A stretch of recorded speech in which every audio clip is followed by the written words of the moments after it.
여러분, 사막에 길이 있을까요? 없을까요? 사막에 길이 있을까요? 없을까요? 저도 길이 없다고 생각했는데 사막에 길이 있답니다.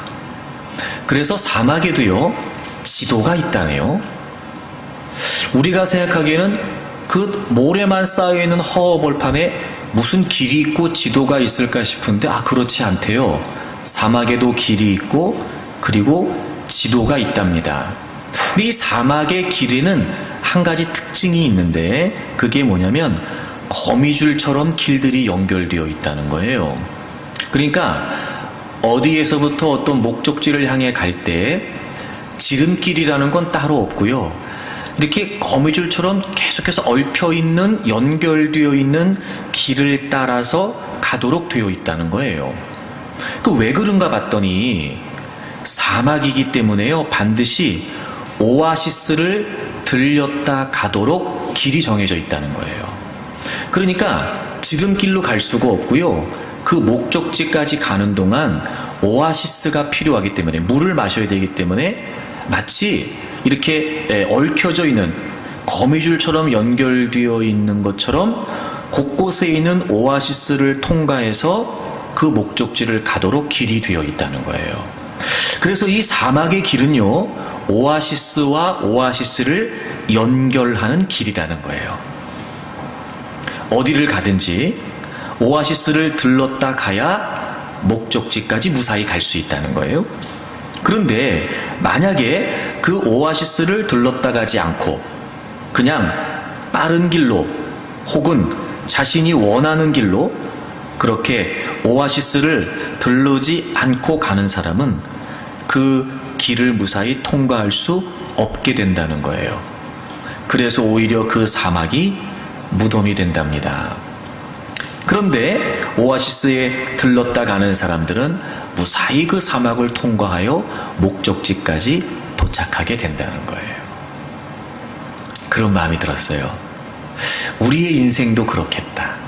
우리의 인생도 마치 목적지는 있는 것 같고 어디론가 가는 것 같기는 한데 길이 없는 것처럼 보여지는 사막과도 같은 우리의 인생, 광야와도 같은 우리의 인생을 살면서 정말 우리에게 오아시스가 필요하겠다. 오아시스와 오아시스가 연결돼서 광야와도 같은 인생길을 살면서 끝까지 목적지를 갈 수 있겠다, 이런 마음이 들었어요. 그 오아시스가 뭘까? 길이 없는 것 같은 인생을 오아시스가 길이 되어서 찾아가는 것처럼 저는 우리 인생에도 오아시스와 같은 말씀이 필요하다고 생각해요. 어떻게 살아가야 될까? 또 어떤 길로 가야 될까? 지금 이 상황에서 도대체 어떻게 해야 될까? 길이 없는 것처럼 보여지거든요. 근데 여러분, 그 사막의 길들이 오아시스와 오아시스를 연결해주는 길이 되는 것처럼 말입니다. 그때 우리에게 꼭 필요한, 들려주시는, 깨닫게 해주신 하나님의 말씀이 오아시스가 되어서 말씀을 따라 한 걸음, 또 그 다음도 말씀을 따라 한 걸음, 이렇게 말씀이 연결되어 길을 가면 우리는 반드시 광야를 통과하여 목적지에 도착할 수 있을 거예요. 그래서 여러분, 우리는 늘 사막과도 같은 우리의 인생길에서 오아시스와 같은 하나님의 말씀을 늘 귀 기울여 들어야 됩니다. 오늘도 혹시 여러분, 나는 지금 길을 잃어버리고 있는 건 아닐까 싶은 두려움이 있는 분도 있을 거예요. 지금 우리가 직면하고 있는 문제 속에서 이거 내가 어떻게 해야 되지? 그 다음 길이 보이지 않아 좀 불안해하거나 답답해하고 있는 분들이 계실 수도 있어요.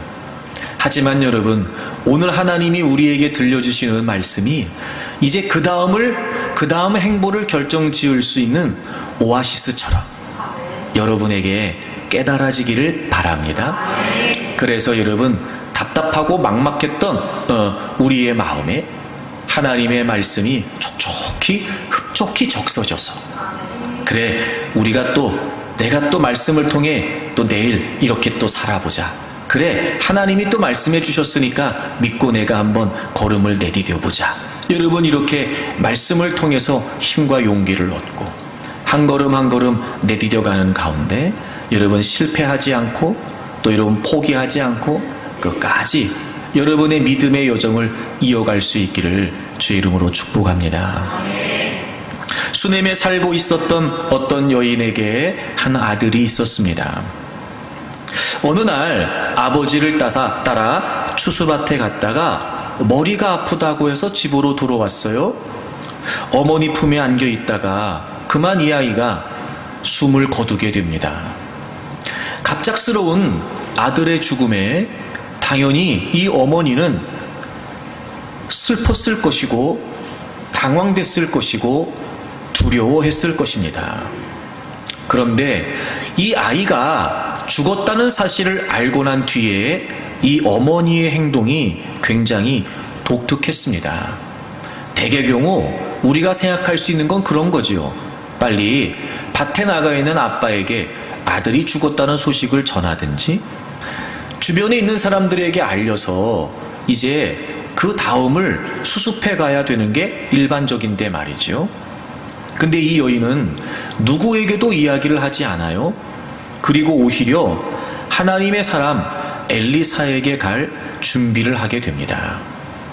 남편이 그 이야기를 듣고 그날따라 하나님의 사람을 찾아가는 날이 아님에도 불구하고 가려고 했던 자기 아내를 향해 묻지요. 아니 도대체 오늘 초하루도 아니고 안식일도 아닌데 왜 굳이 하나님의 사람에게 가려고 하느냐?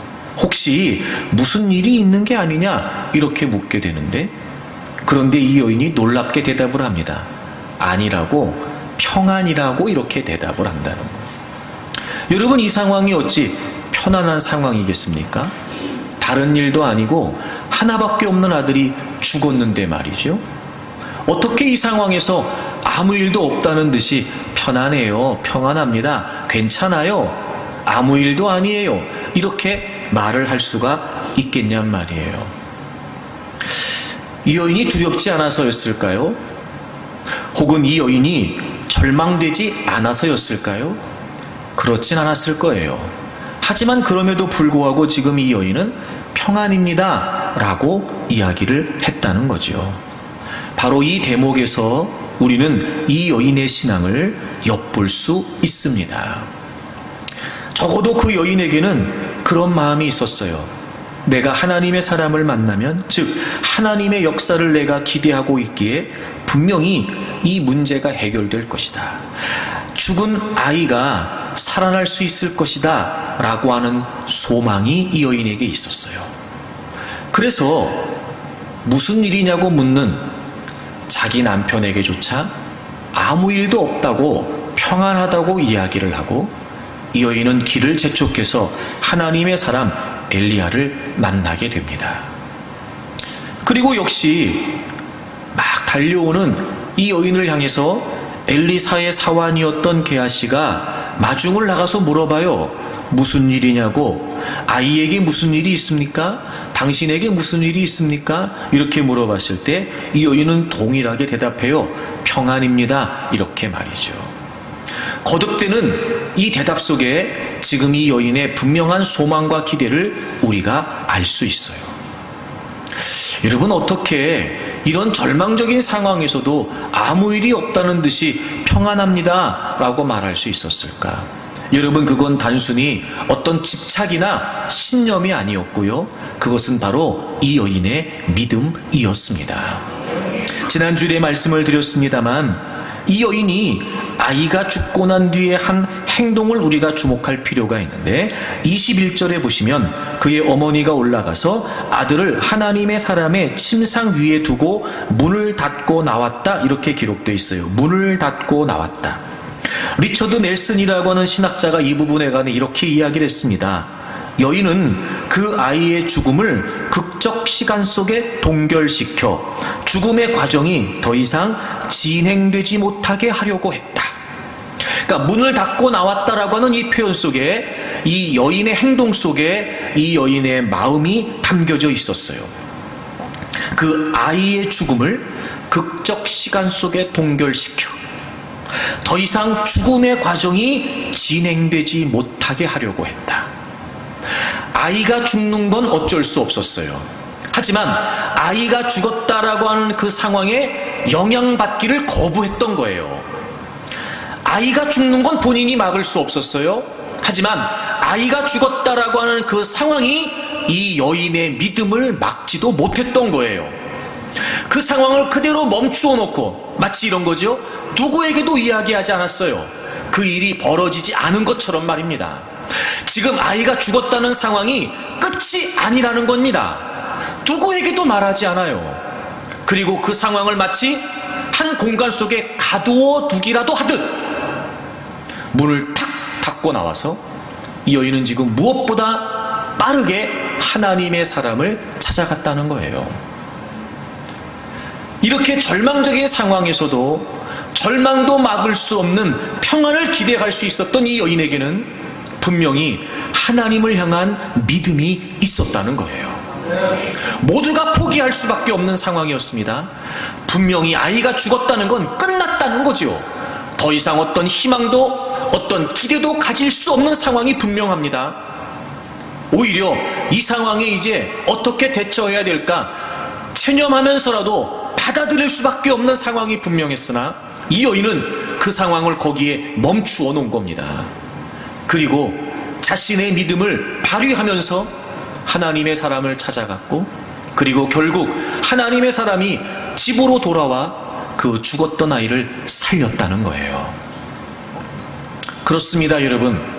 우리에게 벌어지고 있는 많은 일들, 궁극적으로 우리를 절망하게 하고 우리를 포기하게 하는 모든 상황들, 그래서 여러분 결국 우리는 믿음이 있다고 말하지만 발휘되지 못하는 믿음으로 우리는 오히려 그 상황 속에 갇혀버리게 되죠. 하지만 이 여인은 그러지 않았습니다. 그 상황을 가두어 뒀지 이 여인의 믿음이 갇히지 않았단 말이에요. 그리고 여인은 믿음을 발휘하게 되고 기대를 갖고 소망을 갖고 확신 속에 평안을 선포하면서 하나님의 사람을 찾아 그는 하나님의 능력으로 죽었던 아이가 살아나는 모습을 보게 된 것입니다. 사랑하는 여러분, 절망도 막을 수 없는 평안, 얼마든지 우리가 기대하고 맛볼 수 있습니다. 여러분이 어떤 상황 가운데 있다 할지라도 결코 그 상황 속에 여러분이 믿음을 발휘할 수 있다면, 여러분이 어떤 절망적인 상황 속에 있다 할지라도 그 상황에서도 마지막 순간까지 여러분이 믿음을 놓지 않는다면 반드시 발휘된 그 믿음은 모든 사람이 깜짝 놀랄 만한 반전을 일으키면서 그 절망이 희망이 되게 하고, 여러분 포기할 수밖에 없는 그 자리가 새로운 시작이 될 줄로 믿습니다. 저는 여러분에게 절망도 막을 수 없는 평안이 주어지기를 바랍니다. 그런 중에도 믿음을 발휘하여 하나님의 역사를 기대하고 소망하고 확신하는 진정한 믿음의 사람들이 되기를 바랍니다. 그렇다면 여러분, 어떻게 우리가 절망도 막을 수 없는 평안을 누리며 살 수 있을까요? 지난 시간에 첫 번째 말씀을 함께 나눴어요. 이 여인은 그 순간 하나님의 능력을 기억했습니다. 낳을 수 없는 중에 아이를 낳았거든요. 아이가 없었고 남편은 나이가 많았어요. 아이를 가질 수 없다는 걸 기정사실화하고 있었습니다. 그런데 놀라운 일이 벌어지지요. 하나님의 사람이 축복한 대로 그 다음 해에 이 여인은 아이를 낳게 됩니다. 분명한 하나님의 능력이었고 확실한 하나님의 기적이었습니다. 이 여인은 그걸 기억하고 있었어요. 그리고 아이가 죽었습니다. 그때의 일을 떠올리게 되죠. 아하, 낳을 수 없는 중에 아이를 주신 하나님이 죽은 아이를 살리실 수 있다라는 확신을 갖게 된 거예요. 오늘 믿음을 발휘했던 이 여인의 믿음은 말입니다, 과거에 하나님께서 역사해 주셨던 그 하나님의 능력을 기억하면서 시작된 것이었습니다. 절망도 막을 수 없는 평안을 우리가 어떻게 맛볼 수 있을까? 그 절망적인 상황 속에서 우리가 어떻게 믿음을 발휘할 수 있을까? 그건 바로 지난날 하나님께서 우리에게 베푸셨던 모든 하나님의 역사와 은혜와 능력들을 기억하는 겁니다. 그런 걸 보면 여러분, 오늘의 믿음은 오늘의 믿음으로 발휘되는 게 아니에요. 적어도 오늘 내가 믿음을 발휘하기를 원한다면 지난날 하나님께서 베푸셨던 역사를 오늘 우리가 기억해야 됩니다. 아니, 이렇게 말씀드리고 싶어요.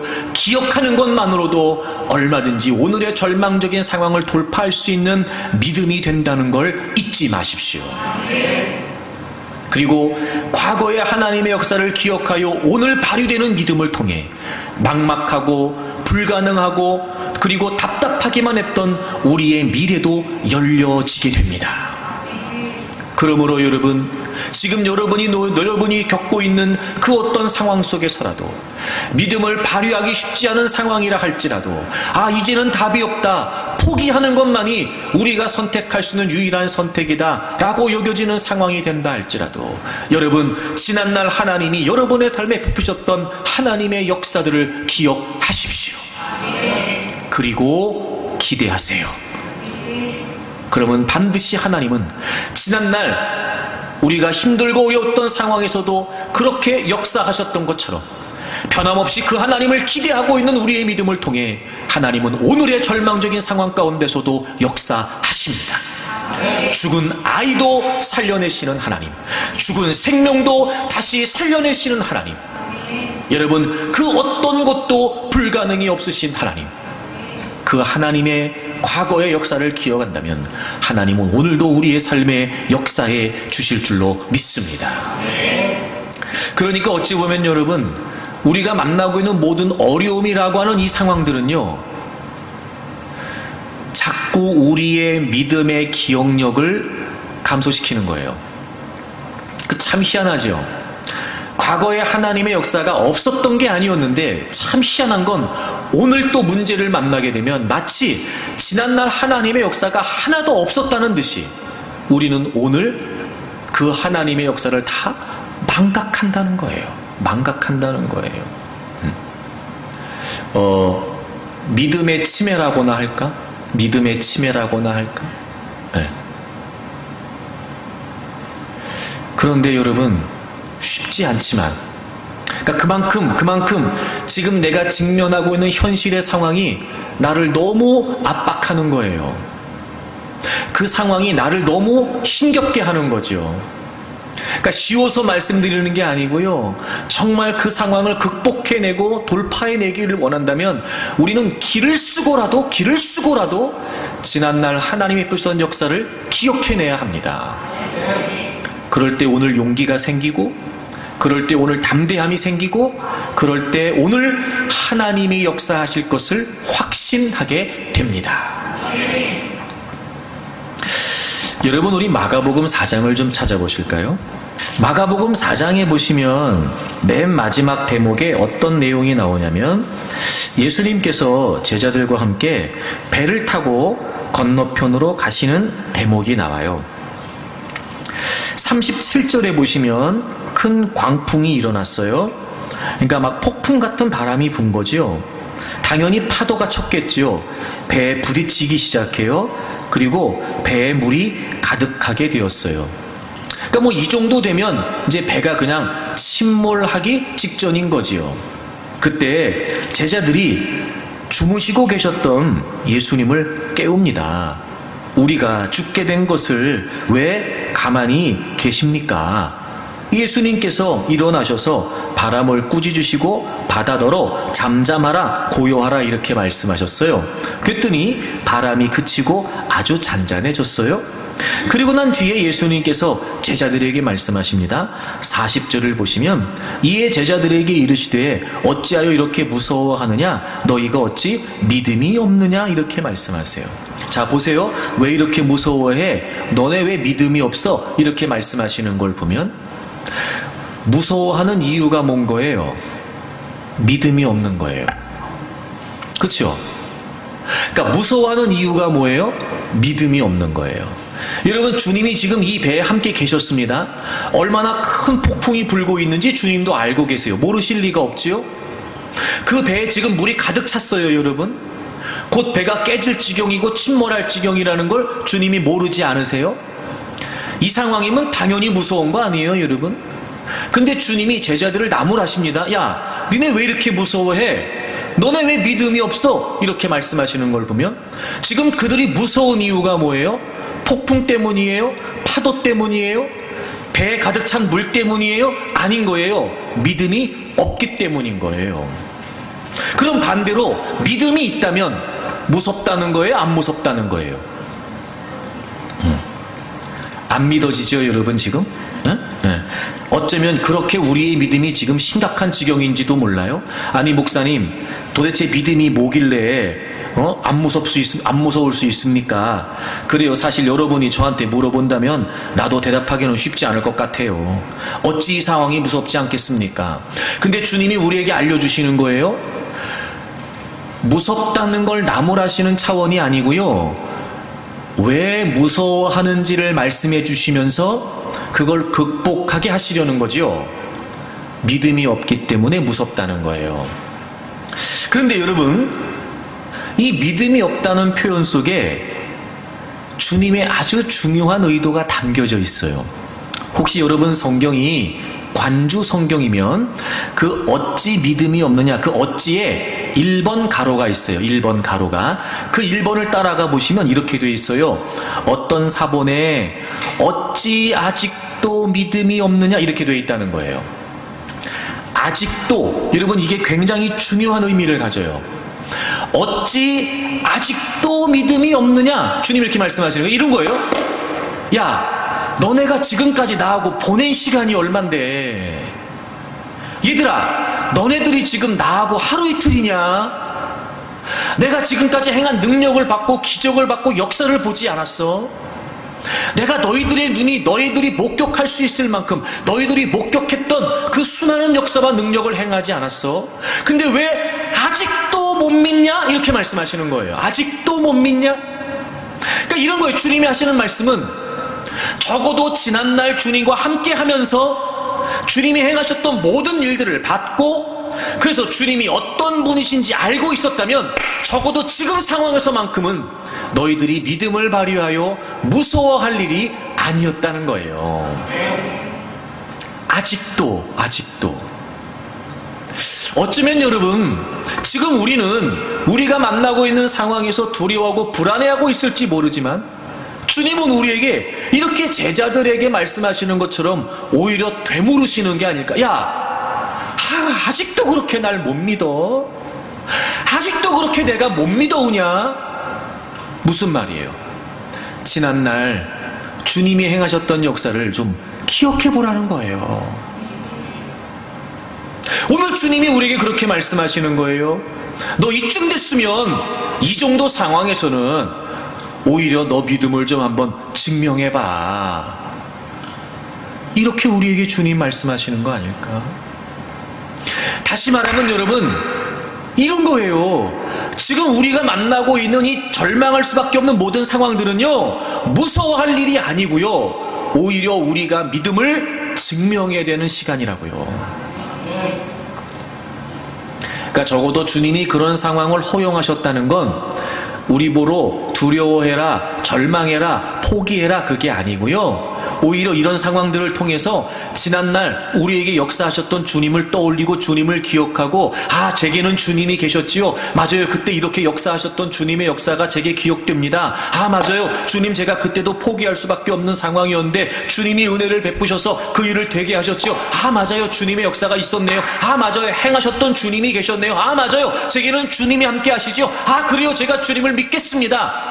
그 절망적인 상황에서도 하나님은 우리가 하나님을 향한 그런 고백을 드리기를 원하셨던 거예요. 아직도. 그러니 여러분의 생각을 좀 바꿔보세요. 그 절망할 수밖에 없는 상황은 하나님이 절망하라고 주신 게 아니고요, 오히려 하나님을 기억하라고, 하나님의 능력을 기억하라고 하나님이 우리에게 주신 상황인지도 몰라요. 지난날 하나님께서 베푸셨던 역사를 기억할 수 있다면 얼마든지 우리는 믿음으로 그 모든 상황들을 극복해내면서 절망도 막을 수 없는 평안을 누리게 될 줄로 믿습니다. 두 번째, 여러분, 이 여인이 어떻게 갑작스럽게 아이가 죽은 이 절망적인 상황에서도 평안을 기대할 수 있었을까요? 오늘 이 이야기의 배경을 좀 보게 되면은요, 그런 거죠. 이 여인은 수넴 지역에 살고 있었어요. 근데 엘리사가 수넴에 내려올 때 늘 음식을 대접했었어요. 근데 그런 걸 보면 엘리사가 수넴 지역에 자주 내려왔던 것 같아요. 그러다가 이 여인이 남편에게 제안을 해요. 그 엘리사를 위해서 아예 방을 하나 만듭시다. 그래서 엘리사가 수넴 지역에 올 때마다 우리 집에 좀 머물게 좀 합시다, 이렇게 얘기를 하거든요. 근데 그 이유가 뭐였냐면, 오늘 본문을 좀 보시겠습니다. 열왕기하 4장 9절을 좀 보세요.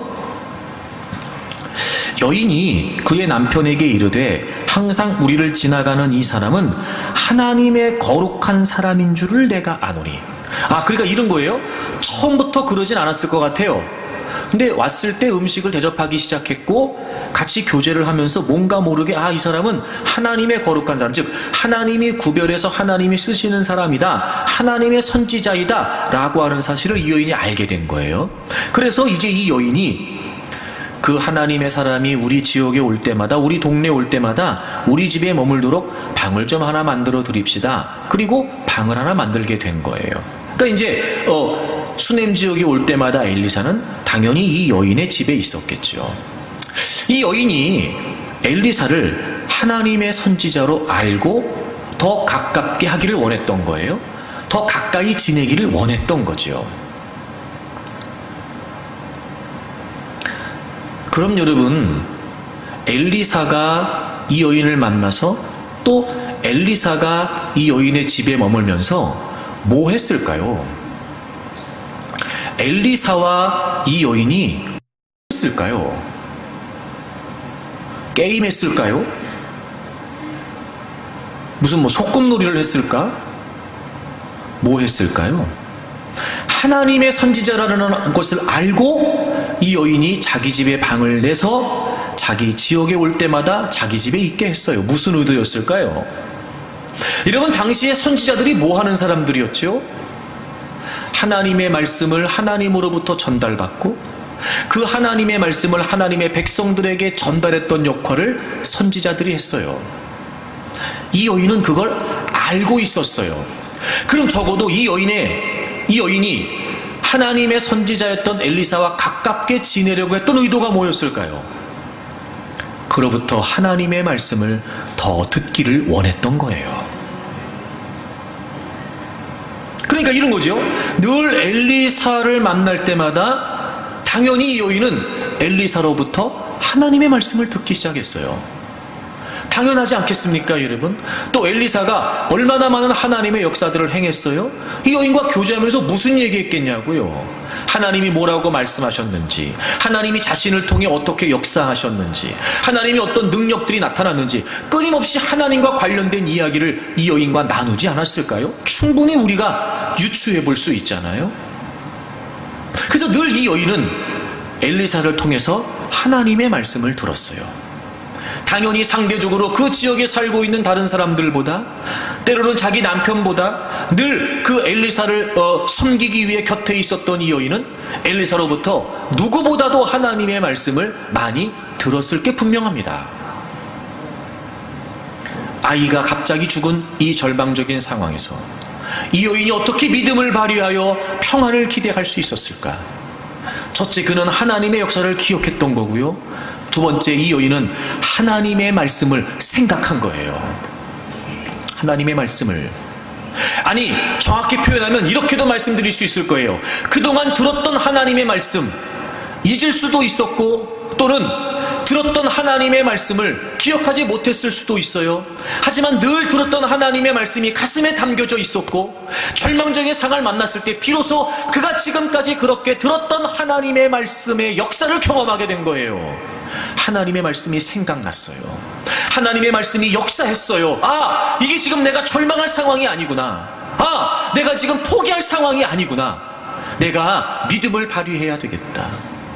결국 이 여인이 늘 그렇게 들었던 하나님의 말씀이 이 여인이 믿음을 발휘하는데 결정적인 역사를 일으켰다는 겁니다. 그렇습니다, 여러분. 절망적인 상황에서도 절망도 막을 수 없는 평안을 기대하는 믿음이 어떻게 우리에게 주어질까요? 여러분, 아무리 강조도 지나치지 않습니다. 그리고 우리 모두가 모르지 않습니다. 하나님의 말씀만이 우리를 믿음으로 이끌어갑니다. 여러분, 물론 이 여인의 배경이 부유한 여인이라는 걸 성경이 기록하고 있기 때문에 뭐 그런 형편에 엘리사 한 사람 섬기고 엘리사 한 사람을 위해서 방을 만드는 게 뭐 어떤 일이냐, 뭐 그 정도는 할 수 있지 않겠냐라고 말할지 모르지만 여러분, 그거 아니에요. 적어도 이런 거지. 올 때마다 음식을 대접하고 게다가 여러분, 엘리사를 위해 방을 하나 만들었다는 건 이건 보통 일이 아니죠. 소위 우리가 생각했을 때 이게 돈이 적게 드는 일이 아니란 말이에요. 그럼 그만큼 이 여인이 엘리사를 더 가깝게 하려고 했던 마음이 뭐였냐면, 말씀을 듣기 위한 거였다면 이만큼 이런 대가를 지불하고라도 하나님의 말씀을 듣기를 원했던 사모함이 이 여인에게 있었단 말이에요. 그러니 얼마나 하나님 말씀을 들었을까. 늘 하나님 말씀에 관해 여쭙고 묻고 또 하나님 말씀을 들으려고 힘썼을 테고, 자기 집에 엘리사가 거할 때마다 늘 곁에 엘리사를 섬기면서 계속해서 하나님 말씀을 들으려고 했겠죠. 뭐 무슨 여러분 뭐 세상 돌아가는 얘기를 했겠습니까? 연예인 얘기를 했겠어요? 무슨 부동산 얘기를 했겠습니까? 증권 얘기를 했겠습니까? 그만큼 이렇게 해서라도 더 하나님의 말씀을 듣기를 원했던 사모하는 이 여인의 마음이 있었고, 그리고 놀랍지요? 그렇게 하나님의 말씀을 사모하여 하루하루 들었던 그 말씀이 이렇게 어마어마한 역사의 그 기초가 되고 어마어마한 역사의 동기가 될 줄 누가 상상이나 했겠습니까?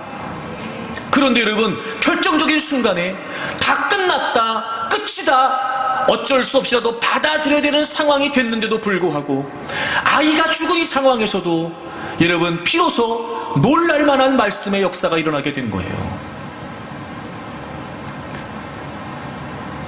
죽었으나 포기하지 않고 하나님의 능력이라면 이 아이를 다시 살릴 수 있을 것이다 라고 하는 믿음을 이 여인이 발휘하게 된 거예요. 바로 하나님의 말씀을 생각했기 때문입니다. 그래요, 여러분. 우리가 알고 있는 것처럼 믿음은 들음에서 나고 들음은 그리스도의 말씀이라고 그랬어요. 결국 우리의 믿음이 시작된 것 또한 복음, 예수 그리스도가 나를 위해 죽으시고 부활하셨습니다 라고 하는 그 말씀을 우리가 듣고 믿었기 때문에 시작된 것이고, 그렇게 시작된 우리의 믿음이 자라고 그렇게 시작된 우리의 믿음이 성숙해 가는 것 또한 하나님의 말씀이 없이는 불가능합니다. 결국 여러분, 우리가 우리의 삶을 살아가는 과정에 우리의 믿음을 방해하는 그 모든 일들을 이겨낼 수 있는 비결은 하나님의 말씀을 통해 우리의 믿음이 강해지는 거예요.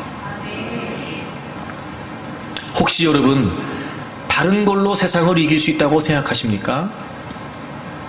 혹시 여러분은 세상을 다른 방법으로, 다른 방식으로 이길 수 있다고 생각하십니까? 그렇지 않습니다. 답은 하나예요. 정말 승리하는 믿음, 역사를 일으키는 믿음, 능력을 일으키는 믿음 되기를 원한다면 답은 하나예요. 하나님의 말씀뿐입니다. 성경을 좀 연거푸 몇 개 찾아보려고 그래요. 여러분, 먼저 요한일서 5장을 좀 찾겠습니다. 요한일서 5장 4절을 다 같이 읽겠습니다. 무릇 하나님께로부터 난 자마다 세상을 이기느니라. 세상을 이기는 승리는 이것이니 우리의 믿음이니라. 아멘.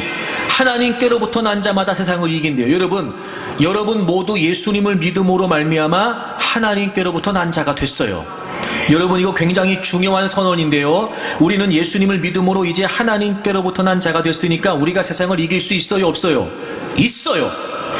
여러분 모두 하나님께로부터 난 자들이기 때문에 세상을 이길 수 있습니다. 근데 그런 하나님의 사람들이 세상을 이기는 승리가 어디에 있다고요? 믿음에 있다고요. 믿음에 있어요. 그렇죠, 여러분? 그러니까 믿음으로 이기는 거예요. 믿음으로 이기는 거예요. 자, 그 다음에 4장 4절을 찾겠습니다. 4장 4절. 또 다 같이 읽어요, 여러분. 4장 4절 다 같이 읽습니다.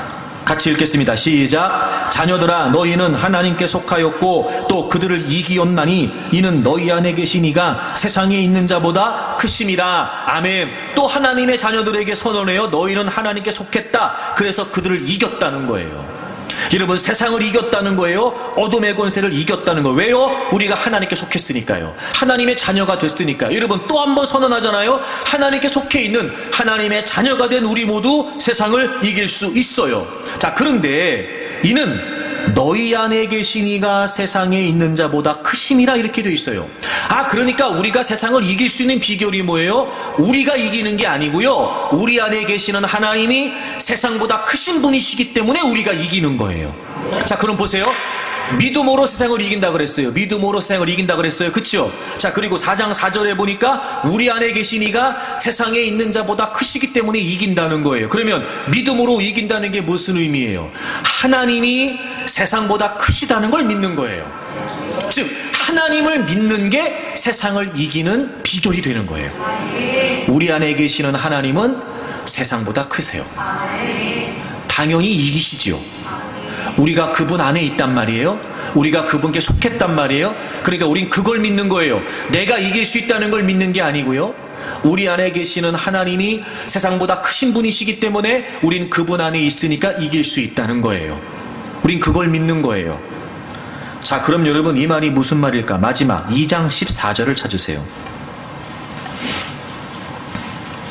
2장 14절에 보시면 맨 앞에 아이들아 이렇게 나오고 중간에 아비들아 이렇게 나오고 마지막에 청년들아 이렇게 나와. 여러분, 청년들아부터 다 같이 읽어요. 2장 14절 청년들아부터 다 같이 읽습니다. 시작. 청년들아, 내가 너희에게 쓴 것은 너희가 강하고 하나님의 말씀이 너희 안에 거하시며 너희가 흉악한 자를 이기었습니다. 아멘.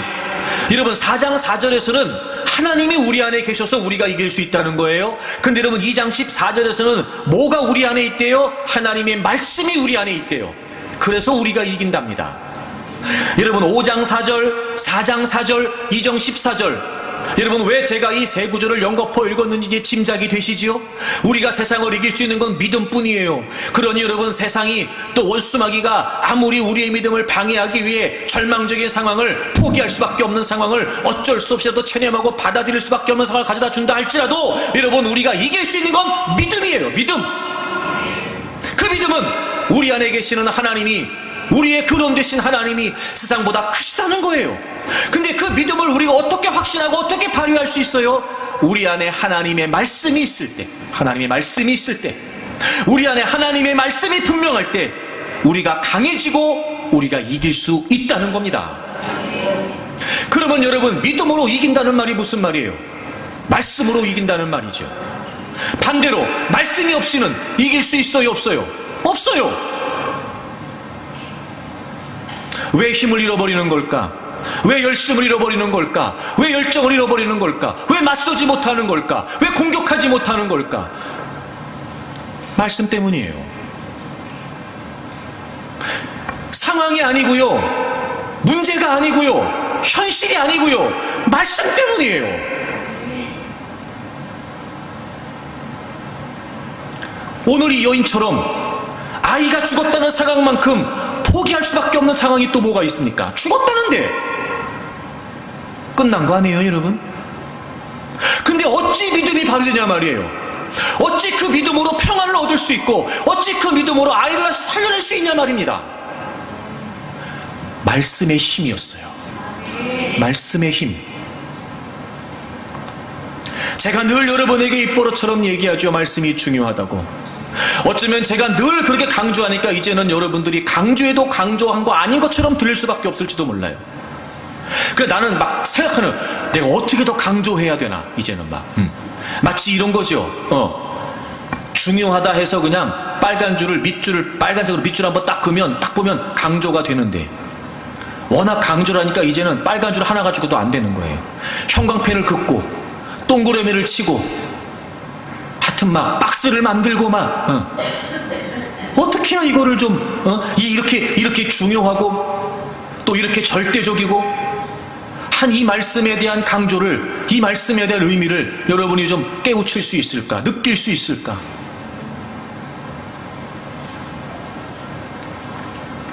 여러분은 하나님의 말씀의 의미를 어떻게 알고 계시는지 모르지만, 그래서 여러분에게 하나님의 말씀이 어떤 의미인지 모르지만 분명한 사실은 하나님의 말씀은 우리를 어떤 절망적인 상황에서도 이기게 합니다.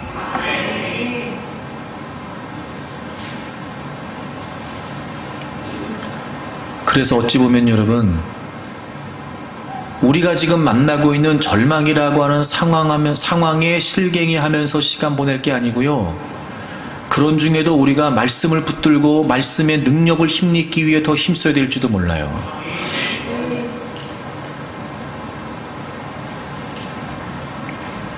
근데 우리가 그럼에도 불구하고 왜 우리가 하나님의 말씀의 소중함을 자꾸 잃어버리는 걸까? 우리가 대개의 경우 성경을 읽거나 또는 설교를 듣는 일에 관해 그렇게 하지 못하는 이유를 내세우는 게 두 가지예요. 하나는 뭐냐? 바쁘다는 겁니다. 바쁘다. 시간이 없다는 거예요. 또 하나가 뭐냐면 성경이 너무 어렵다는 거예요. 뭐 어찌 보면 이 두 가지 이유가 충분히 이유 같은 이유로 들리기도 합니다. 자, 그런데 여러분 잘 들어보세요. 그래서 이 두 가지 이유 때문에 안 된다, 이렇게 하면 안 돼요. 일단 이 두 가지 이유를 충분히 이해할 수 있지만 그럼에도 불구하고 이유 같지만 이유 같지 않다는 걸 내가 말씀드릴게요. 시간이 없다고 해서 여러분 할 일을 안 합니까? 다시 물어볼게요. 시간이 없다는 건 왜 시간이 없다는 거죠? 뭔가를 분주하게 하기 때문에 시간이 없다는 거잖아요. 그러니까 시간이 없다, 바쁘다, 그래서 여러분이 아무것도 안 하는 게 아니거든요. 오히려 무언가를 하기 때문에 시간이 없다는 거예요. 그럼 여러분, 말씀을 대하는 게 시간이 없어서 그만큼 성경을 읽지 못하고 말씀을 듣지 않는다라고 얘기하는 건 그만큼 성경을 읽거나 말씀을 듣는 일이 나한테 중요하지 않다는 걸 이야기하는 거죠. 왜냐하면 아무리 시간이 없어도 내가 중요하다고 생각하는 일은 하거든요. 그렇죠, 여러분? 또 하나, 하나님의 말씀이 이해하기 어렵다. 물론이에요. 어려워요. 그럼요. 저도 지금도 어려워요. 근데 제가 다시 이렇게 반문해 볼게요. 그래서 여러분, 어려운 일은 안 하고 사십니까? 네? 어려운 일은 안 하고 살아요? 아니요. 어려워도 해요. 내가 전에도 한번 얘기했던 것 같은데, 여러분 운전이 얼마나 어려워요? 어렵기만 합니까? 위험하기도 하죠. 그 수많은 차들이 여러분 그렇게 속도를 내면서 막 왔다 갔다 하는데 이것처럼 어려운 일이 어디 있어요? 그래서 어려워서 운전 안 하세요? 길을 쓰고 면허를 따가지고 여러분 털털거리는 중고차라도 하나 사가지고 여러분 다니는 게 우리 아니에요? 어려워서 안 한다고요, 여러분? 한다니까요. 그죠? 그러면 시간이 없다, 말씀이 어렵다, 충분히 이해할 수 있는 이유예요. 즉 이유 같은 이유예요. 근데 한 번 더 생각해보면 사실 이유 같지 않은 이유란 말이에요. 그럼 왜 그런 걸까요, 여러분? 제가 보기에는 다른 거 없어요. 하나님의 말씀이 뭔지를 정확히 모르기 때문에 말씀에 대해서 관심을 갖지 않는 거예요. 자, 보세요, 여러분. 때로는 우리가요, 호기심 때문에라도 관심을 갖습니다. 호기심 때문에라도. 근데 우리는요, 하나님의 말씀에 호기심조차 없는지도 몰라요. 관심이 없어요. 자, 그럼 제가 이제 여러분에게 하나님의 말씀에 왜 관심을 가져야 되는지 내가 말씀드릴게요. 첫째, 이 말씀을 하신 하나님은요, 우리를 창조하셨고 우리를 구원하셨고 지금도 우리를 주관하시는 분이세요. 여러분, 여러분의 인생에 있어서 결정적인 영향을 미칠 수 있는 누군가 한 사람이 있다고 칩시다. 그럼 그 사람에게 관심을 갖는 건 당연한 일이고 그 사람의 이야기에 관심을 갖는 건 마땅한 일이에요. 만약에 그 사람이 내 인생을 책임져, 그 사람이 내 인생에 강력한 영향력이야 라고 인정하는 사람이 있는데 그 사람의 말에 귀를 기울이지 않는다고요? 있을 수 없는 일이에요. 여러분, 이 성경을 주신 하나님은요, 우리를 창조하신 분이고 우리를 구원하신 분이시며 우리를 지금도 주관하시는 분이세요. 정말 이게 분명하다면 우리는 당연히 그분의 말씀에 관심을 가져야 됩니다. 또 하나 말씀드려볼까요? 그래서 그분이 우리에게 주신 이 말씀은요, 그분이 우리에게 알려주셨어요. 첫째, 이 말씀은 하나님의 영감으로 되어 있다는 거예요. 즉 하나님의 호흡으로 되어 있다는 거예요. 다시 말해 여러분, 제가 늘 지금까지 말씀드렸지만 우리에게 있어서 가장 객관적이고 분명한 하나님의 실존은 하나님의 말씀이에요. 하나님이 직접 이 말씀은 자신의 호흡이라고 하셨어요. 하나님의 영감이 담겨 있다고 하셨어요. 그러니 여러분, 우리가 하나님을 알 수 있는 건 하나님이 직접 선언하신 하나님의 말씀은, 모든 성경은 하나님의 호흡이다 라고 말씀하신 이 성경이 우리에게 주어진 분명한 하나님의 실존이란 말이에요.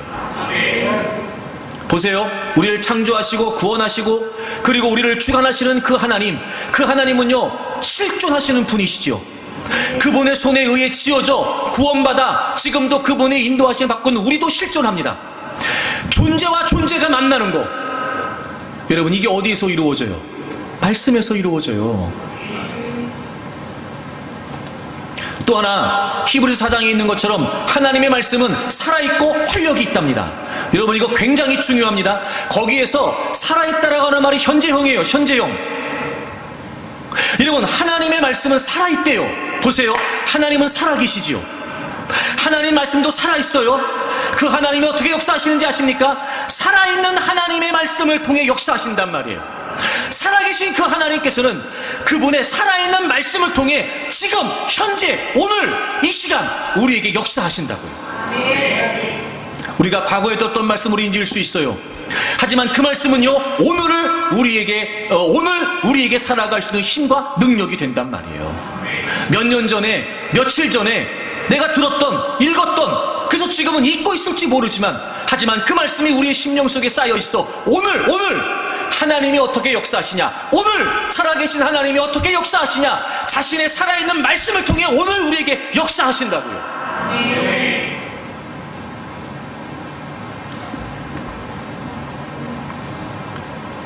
여러분, 이 정도면 충분하지 않습니까? 말씀에 관심을 가질 이유가 충분하지 않나요?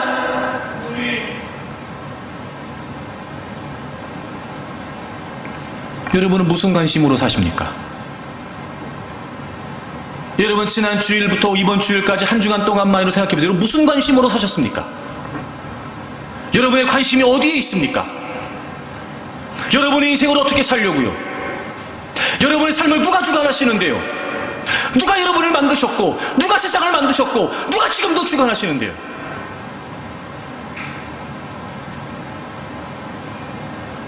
정말 하나님의 은혜가 절실하다면, 정말 하나님의 인도하심이 우리에게 절박하다면, 정말 내 삶에 하나님의 능력이 나타나기를 사모한다면, 살아계신 하나님으로 우리가 정말 믿는다면, 그 하나님은 자신의 살아있는 말씀으로 오늘 역사하신단 말이에요. 여러분, 정말 주의 이름으로 간곡히 부탁합니다. 하나님의 말씀이 우리가 믿음을 발휘하도록 이끌어줍니다. 그러니 여러분, 이제 하나님의 말씀에 관심을 가지세요. 그래서 그 하나님의 말씀을 차곡차곡 여러분의 심령에, 마음에, 여러분의 생각에, 여러분의 전 존재에 자꾸 담아내세요. 자꾸 담아내세요. 열심히 성경을 읽으세요.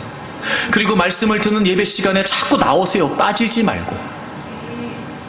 물론 여러분, 누군가는 주일 한 번이면 충분하다 말할 수 있겠으나, 아니요, 본인도 알걸요. 주일 한 번으로 충분하지 않다는 걸. 이렇게 여러분 아침에 막 여러분 지금 오늘 열심히 들으시잖아요. 그렇게 막 열심히 들으시잖아요. 밥 먹고 나면 다 까먹을걸요. 어떻게 해야 돼요? 그러니까 수요일 예배 있는 거예요. 그러니까 금요 예배가 있는 겁니다. 열심히 나와서 들으세요. 그래요. 물론 바쁘고 피곤하고 힘드시겠죠. 그거 모르는 거 아니에요. 물론 여러분 해야 될 일이 많이 있으시겠죠. 물론입니다. 하지만 여러분, 그렇게 우리가 힘겹게라도 살아내야 되는 인생에 있어서 믿음으로 승리할 수 있다는데요? 말씀으로 승리할 수 있다는데요? 당연히 말씀에 관심을 가져야죠. 그래서 하나님의 말씀에 관심을 갖고 정말 하나님의 말씀을 가슴에 새기고 담기기 위해 힘쓰면요, 그 하루하루의 노력과 수고가 헛된 것처럼 보여지고 부질없는 것처럼 보일지 모르지만 그렇지 않아요.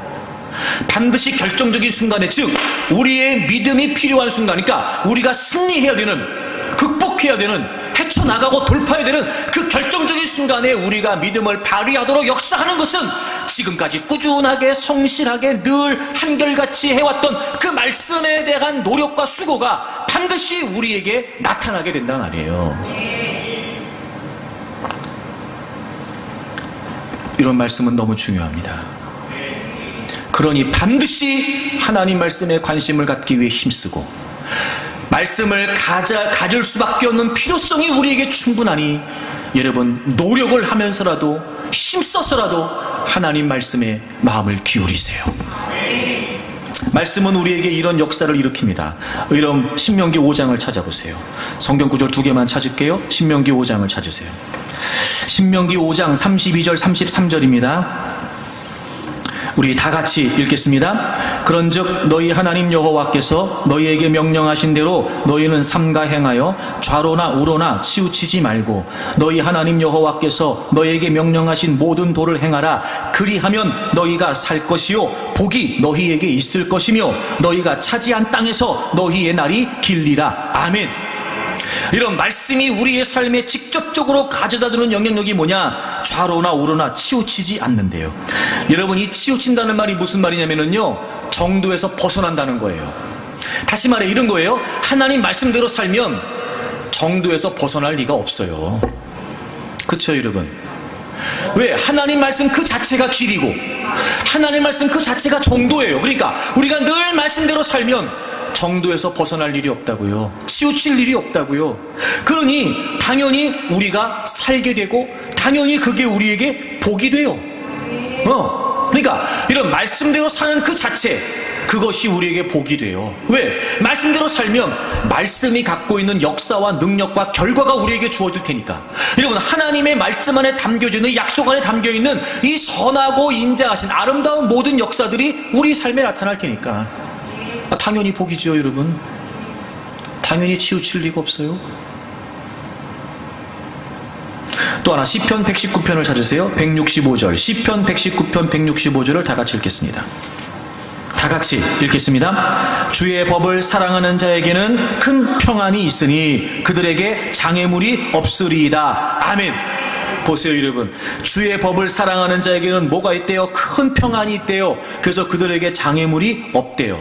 여러분, 이 말은요, 인생을 살면서 아무런 걸림돌이 없고 인생을 살면서 아무런 문제 어려움이 없다 이걸까요? 그게 아니에요.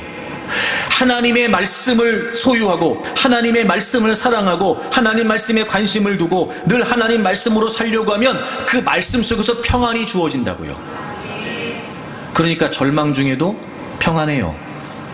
절망인데 절망이 아닌 거란 말이에요. 지금 이 여인이 그러는 것처럼 절망도 막을 수 없는 평안을 지금 이 여인이 누리는 것처럼 분명히 누가 봐도 이건 절망적인 상황이고 두려운 상황이고 불안한 상황인데 하나님의 말씀이 있으니까 뭐가 있다고요? 큰 평안이 있다고요.